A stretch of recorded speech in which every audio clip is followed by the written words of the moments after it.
VNC napaatras sa nakita, at ngipin niya ipapaayos na. At Edo napahanga sa ganda ni VNC, yan ang ating aalamin mamaya mga kalingap. At paunawa atin po munang pakinggan ang istorya, upang ating malaman ang nilalaman nito. At sanay hindi nyo po makalimutan na mag-like sa video na ito.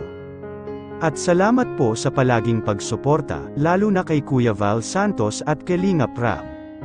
Sa nakita nga natin kay VNC ay wala ka na halos maipipintas pa sa kanyang pag-uugali. At kahit pa sa kanyang angking ganda ay sanay ito sa mga gawaing mahihirap at maliban pa dyan ay sanay pa rin ito sa paglalakad ng malayo. Gayun pa man kita naman sa kanyang mukha na napakaganda niya.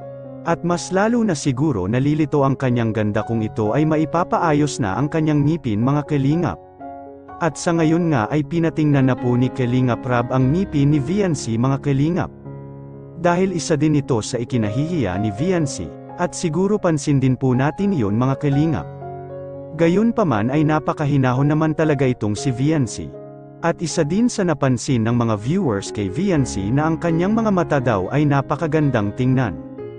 Kaya naman pala itong si Edo ay habang tumatagal ay mas lalo siyang napapamahal kay VNC. Kita naman natin sa kabila ng pagkamahiyain ni VNC ay talagang maakit ka sa kanyang kagandahan. Ay lalo na sa napakaamo niyang mukha, dito talaga tayo mas lalong napahanga kay VNC na ang kanyang mukha ay sobrang napakaamo talagang tingnan. At lagi lang siyang naka-smile, hindi mo man siya makikitaan na para bang may reklamo.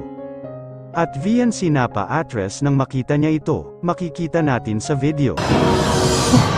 Mahal po. Ha? Ang mamahal po. Mahal. Wala akong mahal. Sige na, pili na.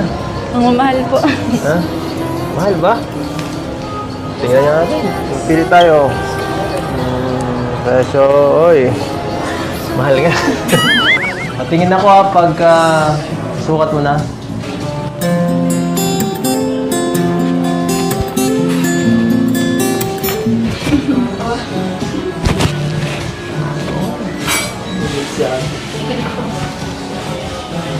Maganda.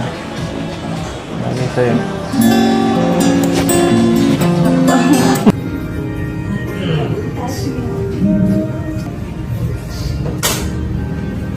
Isa lang po yung bubunutin. Isa lang. The rest for pasta. 10 yun. 10. Tapos cleaning. Tapos kung magpapantay, kung gusto magpantay, braces. Brace po, yung front. Braces. At kahit pa may nag-sponsor sa mga damit ni VNC ay parang bang hindi niya mako natanggapin ang ganoong kamahal ng presyo na kanyang isusuot na damit. Kaya medyo napapaatras siya nung makita niya na ang presyo ng damit na kanyang bibilhin ay ganon kamahal. Ngunit sa pakiusap na rin ni Edo at sa kagustuhan na rin siguro ng nag-sponsor kay VNC ay wala naman siyang magagawa mga kalingap. Ngunit kung siya lang siguro ang masusunod ay marahil hindi niya ito matatanggap mga kalingap. At sa kabilang bandang ngipin ni VNC pinatingnan na para maipaayos na po ito mga kalingap. Sa nakita nga ng mga viewers at mga nag-sponsor kay VNC ay talagang tinutulungan nila ito. Bagamat hindi man ito hinihiling ni VNC ay kusa na pong ibinibigay ng mga nag-sponsor kay VNC, at nang sa ganun ay medyo tumaas naman ang self-confidence ni VNC mga kalingap.